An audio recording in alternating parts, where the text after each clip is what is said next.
Hello everybody and welcome to the Get Stuck on Sports TV edition right here on Thumb Coast TV. I'm Brady Beedon, he's Dennis Stuckey.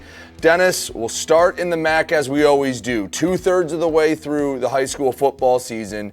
And usually we spend a lot of time talking about Northern and High. Not this week. I mean, they took care of two teams they were supposed to take care of. Let's start with Northern. They go down to Fraser, 35-0. Is it the most impressive blowout win ever? No. Is it exactly what I expected them to do? Yeah. They shut out a team they should have. They win by 35. They take care of business, and they come home to try to clinch the MAC Blue outright this coming week. Yeah, did clinch his share. So this is the second straight year for them and the third time in 4 years. And it's the 9th straight year, almost a decade now, that the Port Huron Area School District has dominated the MAC Blue with one or the other, PH or Northern, winning the title or sharing the title. So it's been a really good stretch of football for our area schools. And this year, I don't doubt that Northern's going to get it done this week against Mott at home. Yeah, so, I mean, Northern, like we said, Fraser was not going to be a test. Mott is going to be a test. They are a team that, are they as good as Northern? Probably not. But are they a team that if Northern thinks, hey, we've got this all wrapped up, we're all good to go, don't worry about it, they can lose this game. They probably won't, but this is a losable game is one way to put it. Yeah, it is, but I just don't see it happening. I really don't. I know they struggled the first 2 weeks. I think they've got everything figured out. They're playing really good football. And I think the focus now for the Huskies is play well these last 3 weeks and be ready, because in the postseason, you're looking at maybe Roseville or Grosse Pointe South, one of those teams. Mm-hmm. Roseville's suddenly beatable after Utica got them this week. That game doesn't really terrify me anymore. South still terrifies me because they've kind of owned Northern the last few years. Yeah, well, South's owned just about everyone the last couple of years, not named De La Salle. But PH, mentioned they also got a win. They beat Ford 35-12. Probably wasn't their best game of the year.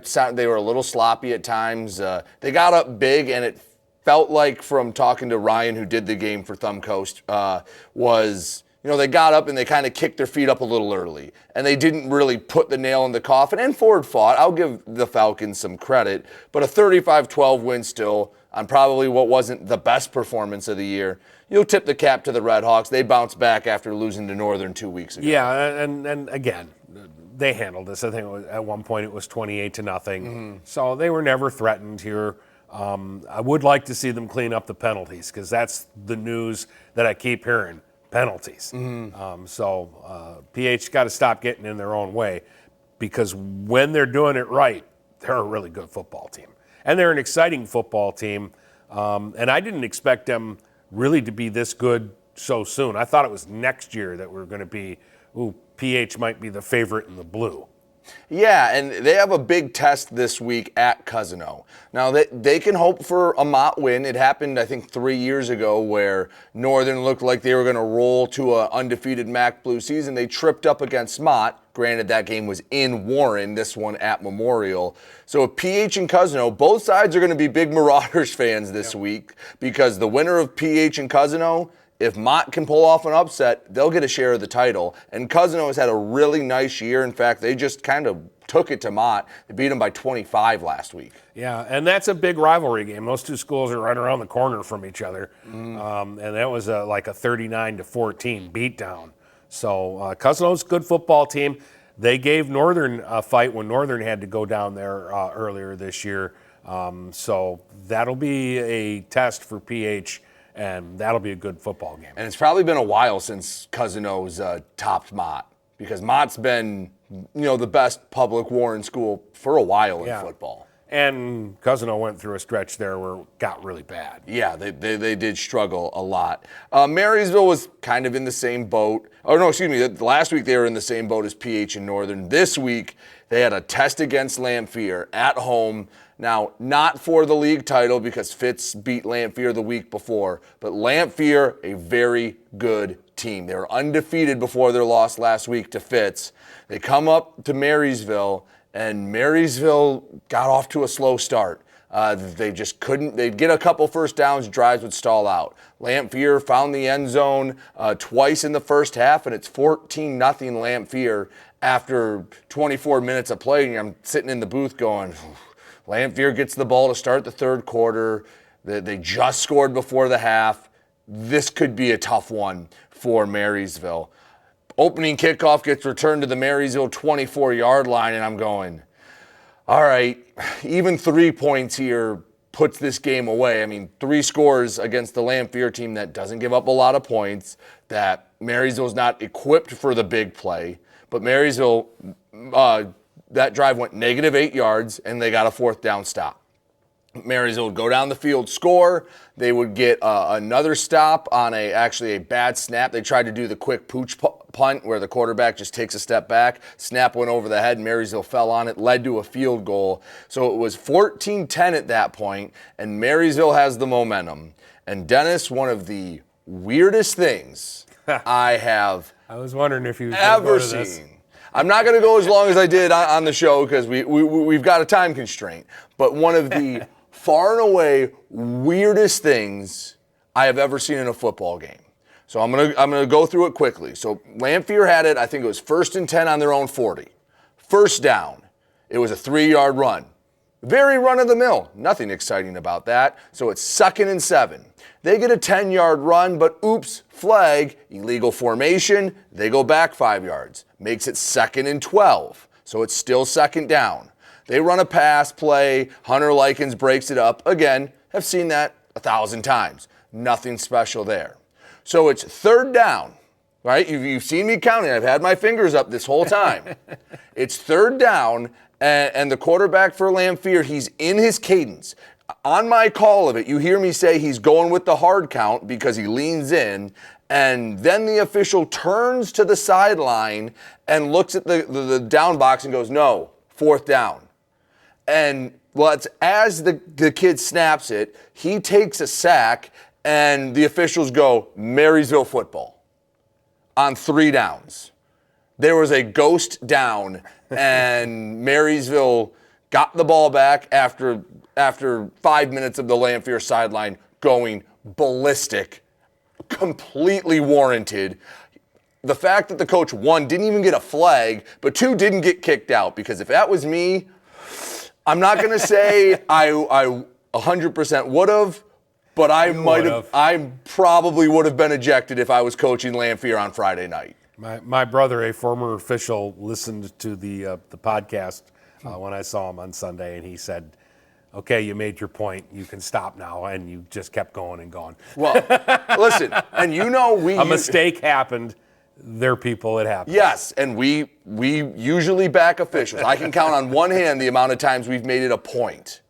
And in this case, it helped Marysville, so I'm happy for it 100% helped our team. But Dennis, yes, it's a mistake.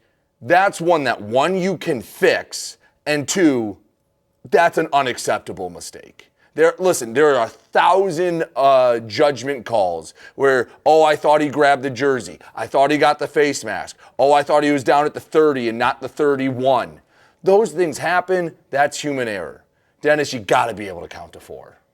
They did. They just mistakenly put down a play that shouldn't have counted. And again, and in a 14-10 game, because Marysville scored 2 plays later to make it 17-14. Yeah, that was that was the big one. There was a lot of smaller mistakes that I didn't mention because, they were overcomable, I guess, to make up a word. But that was one that I had never seen. And it is now in the pantheon of worst calls I have ever seen. And Dennis, someone reminded me of one. The other one was a Cardinal Mooney game 2 years ago, or 3 or 4 years ago, where it was 4th and 3. You were at this game. Brendan Hazen later got 4 yards. They marked it off 4 yards. They started to move the chains for a first down and then said, just kidding, other team's ball. Yeah. It's up there with that one. And the other one, that a game you did that someone reminded me of, it was a St. Clair Marine City game where they called a touchdown when he got past the 5-yard line. Yeah, he got tackled at the 5-yard line and they gave the guy a touchdown because They just were behind the play too far? Or? And the weird part about that was they put the ball down at the 3 for the extra point. Yeah. And I'm like, oh, that's a very good spot. He was tackled at the 5. And then they kicked the extra point. Then they kick an extra and you're point. Like, what are they Wait a minute. Why are they kicking a field goal here when they're first down and goal at the 3? Right. And again, listen, I know officials have tough jobs. A lot of them don't do it professionally. It's just a way to, support the community, stay involved in sports, and I get that. And Dennis, how many times have coaches talked to us after a game and go, oh, we got the raw end of that deal? And we just kind of go, yeah, but you still could have won. It wasn't that big a deal. This is one where, yeah, this is a different level. He's just not going to let it go. No, I will not. 4. 1, 2, 3, 4. And here's the thing. It happened in Marysville's favor. And you know what? And I've moved on now. Yes. Because history will show it was 24-21 Vikings. They got the win over the Rams and their ugly helmets. Yes. Well, and here's the thing I didn't even mention. So that Marysville went up 17-14. After a couple of stops each way, Lamphere goes down the field and scores with 2 minutes left to take the lead, and you could feel the air come out of Walt Braun Viking Stadium. And Marysville gets the ball back. They return it to their own 44. And 2 plays later, Hunter Likens finds John Fraley for a 54-yard touchdown to take the lead with a minute left. So they were on the ropes even with the help, and it was a huge play, a great win for Marysville. They're 4-2, and this sets them up for a potential home playoff game. If they can win out and get to 7-2, the Vikings are in a good spot. Yeah, Brady Wright did get hurt in this game. Yes, he did, and that's why Hunter Likens was in. Finished. Won't matter this week. They've got Tower at home. Tower hasn't scored in a month. Yeah, and got whipped 61-0 on Saturday by Fitz. So. Oh, that was a Saturday game. Oh, well, good for Fitz. And then they'll beat Clintondale in Week 8. Marine City will be the big test Week 9. But I thought that was a gutty win, one that I think the Vikings needed because they had blown the game against Fitz in Week 3. And they could have saw ghosts again, giving up a touchdown with 2 minutes left. But I'll give credit to Hunter Likens. I haven't seen every play of that young man's career. That's probably the best football he's ever thrown in an organized game. Yeah, well, he's definitely talented. There's no question about that. St. Clair gets a win over Southlake. Yeah, we knew that was coming. We spent a lot of time on Marysville because there's not a lot to say. St. Clair did get a bounce-back win over Southlake. There was an iota of concern they would lose this game, but I had too much respect for the staff at St. Clair and the program that I really thought they would. They win 42-14. It was close in the first half, but they're just a better program right now than Southlake. They win by 4 scores. Jackson Turnbull played really well. Yeah. And Farkas played defense. Yes, he's and he got the flew cast around. on, but he played defense and caused a turnover and did good things. He's an athlete. He's one of those kids that realistically, even if you put him on the line, he might be a little undersized, but he'd find a way to be a plus at any of the 22 positions. It's just, do you trust a kid that has a big club to catch a snap? That's the only thing. That's the only reason he's not playing offense is ball security concerns. And he was a big help on defense. And Marine City, they gave up a touchdown to Sterling Heights. They win 61-7. 5th straight week over 50 points. Yep. They clinched a share of the silver officially. So I was 4 weeks early to that party. 6th time in 7 years they've won the silver, their 27th league championship since 1950. And they're going to win it outright tomorrow this week against East Point. East Point won't score. No. Well, they might. They beat Sterling Heights. Listen, but Marine City puts in the JV backups in that game. If Marine City wants this to be 61-7 at halftime, it will. As we talked about on our podcast, that Marine City's been prepping for Notre Dame Prep, who they have in Week 8 since after the Southlake game. Honestly, maybe after the Centerline game. Because it's been 3 weeks of utter domination for Marine City. Real quick, mention Mooney. They were on the road again. They lost to Everest 42-0. Their schedule has been tougher than expected, and they've been hurt. It's been kind of double whammy season for Moody. And they get Cabrini this week at home. Cabrini is 6-0. And having the best year in a long, long time. All right, that'll do it for all the MAC, but a big showdown set up in the BWAC and more. We'll talk about that when we come back on the Get Stuck on Sports TV edition right here on Thumbcoast TV. From doctor's appointments to work, shopping, and dining adventures, Blue Water Area Transit buses are the lifeline of our community. Depend on us for a ride that connects you to life's essentials. Blue Water Area Transit. Ride the wave.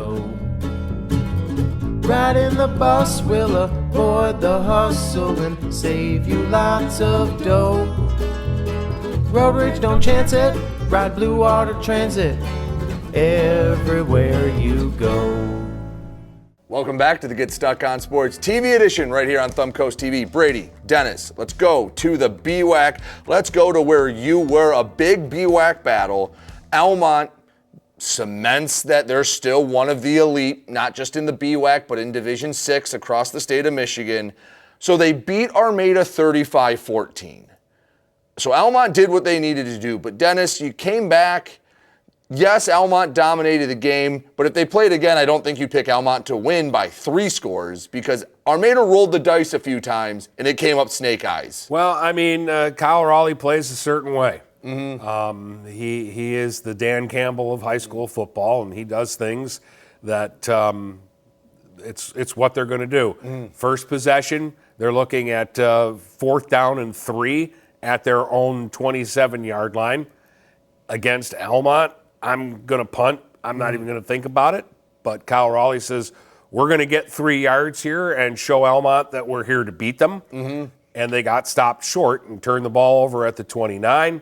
The Raiders, I liked the play call. They went play action on 1st down, got a 27-yard pass to Corno down to the 2. Pahalski ran it in on the next play, and it's 6-0 before your seat is warm. And you're like, what just happened? Like Armada went for it inside their 30, got stopped, and gave up a touchdown. And they were a little sluggish for the first 7 or 8 minutes of the game, and they went 3 and out on the next possession.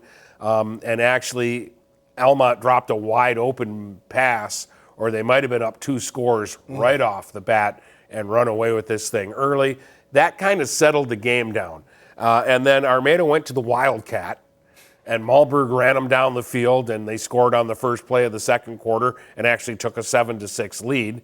But less than 2 minutes later, Stewart busts one up the middle for 46 yards and a touchdown, and that made it 14-7 after they went for 2 and made it. There was a touchdown pass with 16 seconds left in the first half to tie the game at 14.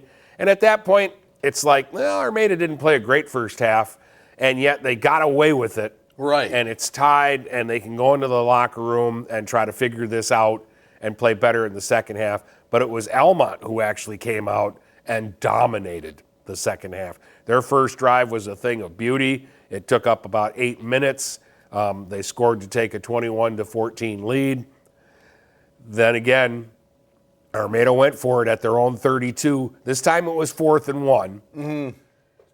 It was still a situation, though, where I don't know, Brady, but Raleigh's going to go for it. Right, and we talked about it as if you're going to be that guy, you have to be all in. Because if you're going half and half, then you get guys in the huddle going, yeah, let's go for it. Other guys going, no, let's punt it. But if before the game you say, listen, 4th and short, we're going for it. You have to have that mentality, and you have to take the good with the bad. Because there have been games that we've both done where Armada stayed out there on 4th and short, and they get it, and you don't think twice about it because it just continues the drive. So you can't be yeah, that's awesome, we're tough, and then also be mad when you go for it and you get stopped. Make it. But I get it all, but I'm thinking all scenarios, you're not playing, no disrespect, but you're not playing Algonac this week where you're going to get that yard, where you're going to get those 3 yards. You're playing an Almont team that's pretty solid. You got a quarter and a half of football, and your defense has played pretty well. I don't know that you need to do it, but they went for it. They got stopped again, and Almont burned them on a 35-yard pass a couple plays later to go up 2 scores. and that was kind of the ball game at that point. And Almont would actually tack on another score later on a fourth down that Armada had to go for. Right. They were down near the 10-yard line, and a score gets them to a one-possession game. They didn't make it, and actually Almont drove down the field and put the game away. So 35-14 was your final, but it was 21-0 in the second half. Right. That was dominated by Almont. The other thing, Armada took 9 penalties for 90 yards. Almont had 1 penalty in the entire game. And I think this is the difference between, Almont is just, that's all those kids know. Dennis, if you're a senior on this team and you're a 3-year varsity player, you have lost 1 regular season game, and that was a mud bowl 2 years ago against Ogama Heights. Yeah. Like, they just win. That's what they find. I know you have the numbers. They're extending their BWAC winning streak. 22 games now. Which is ridiculous to think about. Armada played for a regional title last year. North Branch is a much bigger school than you and had you dead to rights a couple years ago. Cros-Lex. Bigger school. And you not only beat them, they've dominated Cros-Lex over this streak. The fact that you don't have an oopsie against Yale, Richmond will be the test this week, but the BWAC is littered with landmines, and somehow Almont levitates over all of them. Yeah, and usually they win big. There have been some tight games with Armada, but usually Almont handles their business and doesn't get too many scares. And they're the ones that when you go and talk to Coach Loosby and the staff, it's, we're just going to try to put a good game together this week. It's like, Coach, you've lost 1 game in 3 years. You can be a little confident. Oh, and by the way, they've beaten Marysville 3 straight years, or 4 straight years as well. And there have been some pretty good Marysville teams in that bunch. Including this year. Yes. So they just keep winning. All the respect in the world to Almont. I mean, they've had some really good stretches. You could argue in the 20-year span that they've had, Almont's been a power. This might be the best 3-year stretch they've had. Yeah, well, I mean, in that league, to be undefeated through basically 2.5 seasons now, that's just insane. Now, Richmond survived a scare at Emily City. They win 35-14. They were down 14-7 in the third quarter.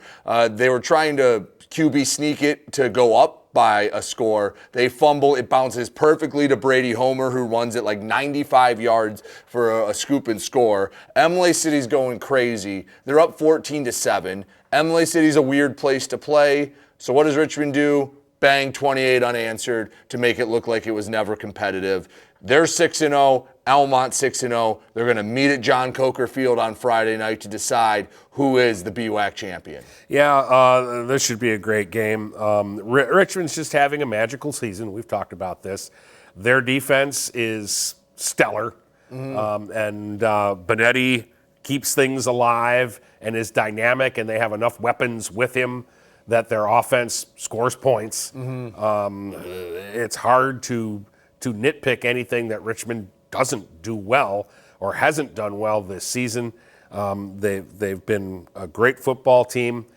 They had a test at Armada and came through with flying colors late in the game to pull out the win and to come from behind in that one.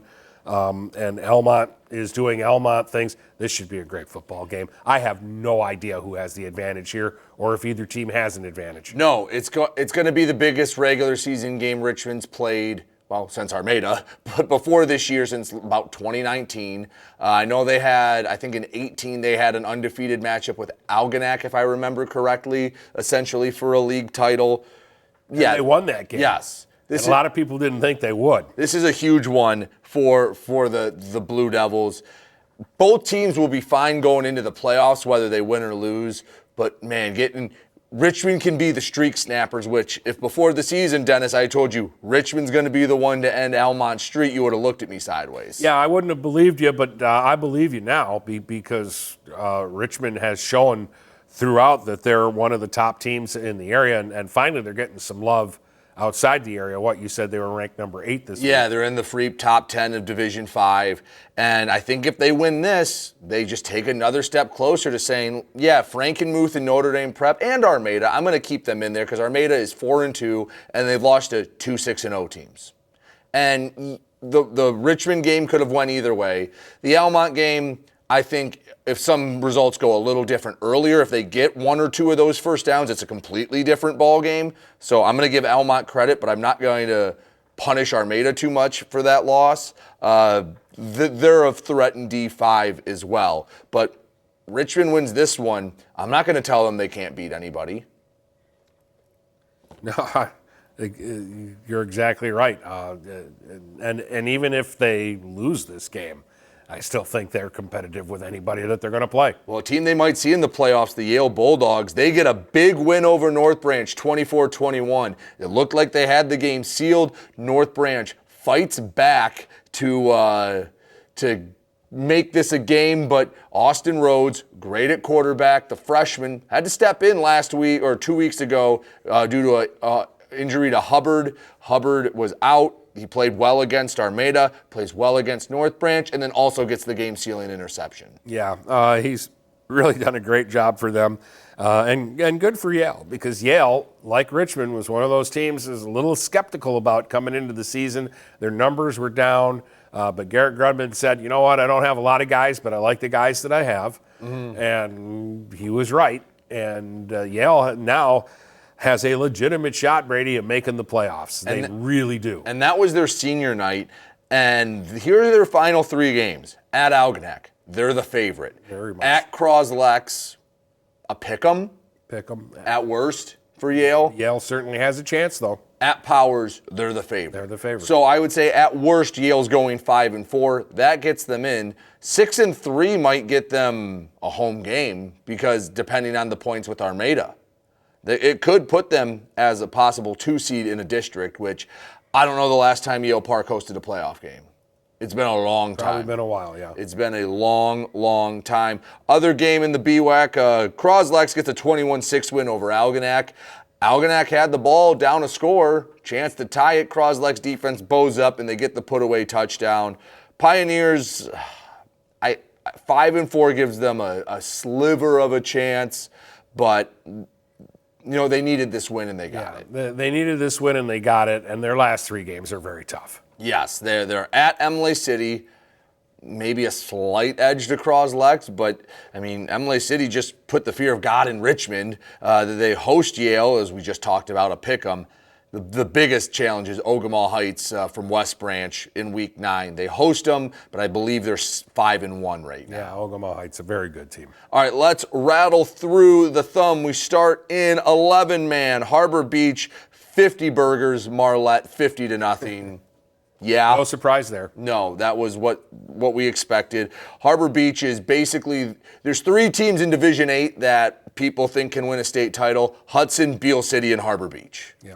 A little bit of a surprise. Ubley fell to Reese 24-18. Ubley 3-3 now through 3 weeks. Reese is 4-2, and they've played teams tough this year. I don't think they're I am shocked that they beat Ubley, but I don't think they're a horrible football team. So. Sandusky, they are 2-4, but I don't think they're 2-4 bad.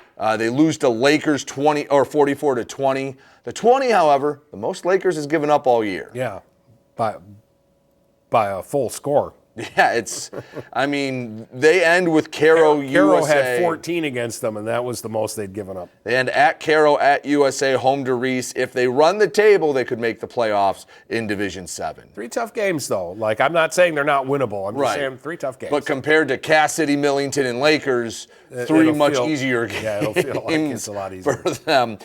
Brown City drops 75 on Dryden. They give up 40, but they score 75, and Brown City's back to 4-2. Dryden in the last 2 weeks has given up 160 points. It's 70 in 2 straight games, 72 and 75. Oh, sorry, 145. Yeah. Defense doesn't apply in Dryden. But scored 98. Yes, at the same you score time. 98 points in 2 weeks and go 0-2. And went 0-2, yeah. K-Pac blanks Mayville 28-0, the lowest scoring game for K-Pac this year, but they're 4-2. If they can go 2-3 in their last 3, the Chiefs have a chance to be in the postseason. I like the shutout, though. I do. Especially since it didn't go to running time. That makes it even more impressive. Right. Deckerville, they beat Memphis 58-6. Yeah, that's what we expected. Deckerville does. They're getting ready for Kingston, who whipped up on somebody 64-6. Yeah, battle of the 6-0s, basically for the Big Thumb Blue title. And then in the Big Thumb Red, CPS fell to All Saints 78-0. All Saints is a state title contender, and CPS is trying to get their program off the ground. Yeah. That's a tough one. And Peck, they fell up in Kindy to North Huron 38-32. I thought Peck was going to win this game. I did too. This hurts their playoff chances. I did too, and because North Huron actually replaced them in the playoffs with that win. So we'll see. I'm not sure if North Huron has played All Saints yet, though. Yes, they have. They lost in week 4. So that'll do it for this week's episode of the Get Stuck on Sports TV edition. Next week, see who wins the BWAC. We'll have all the MAC races settled up. We'll talk to you next week here on Thumb Coast TV.